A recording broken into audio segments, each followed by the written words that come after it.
Everybody has heard about 3D printing by now, and maybe some of you have even tried it yourself. Usually it starts with something small but fun, like printing little Master Yoda, or something practical, like a replacement handle for an old cabinet that you just can't find anywhere. The big idea is simple. You create something based on your own design for your own specific need. That's what makes 3D printing so interesting. It gives you control over shape, structure, and function.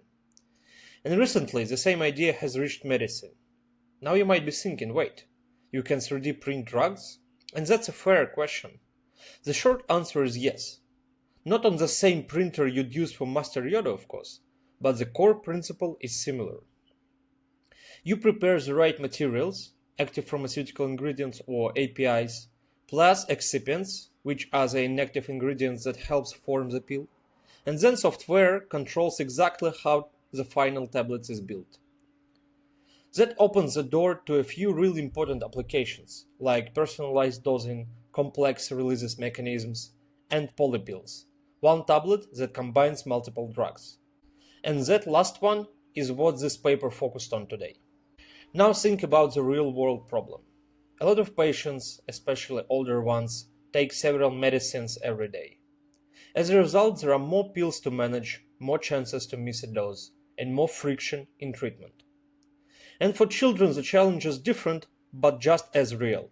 The right dose and right form matter a lot. So here's the key idea from this review. 3D printing makes it possible to build one pill with multiple drugs inside it, while also controlling how each drug is released. Not just what's in the pill, but where each drug sits and how fast each part starts working. The paper describes polypills as a single dosage form that combines several APIs, with each ingredient serving its own therapeutic role. And the reason this matters is simple. Traditional manufacturing isn't great at making highly customized multi-drug tablets for different kinds of patients.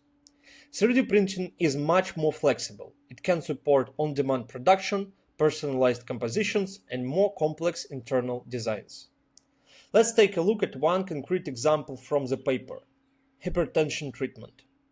Researchers use 3D printing to make multi-layer tablets with different drugs and compartmentalized release.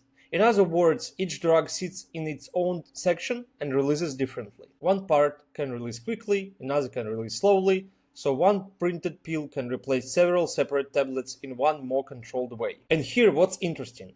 In 3D printed medicine, geometry isn't just about appearance. Geometry affects performance.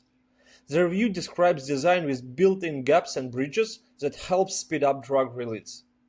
In one example, the optimized structure reached 86.7% release within 30 minutes, so the shape of the pill becomes part of the treatment itself. If that sounds abstract, think of it this way. A patient with high blood pressure takes multiple drugs with different schedules. Instead of managing several tablets across the day, they could get one 3D printed pill.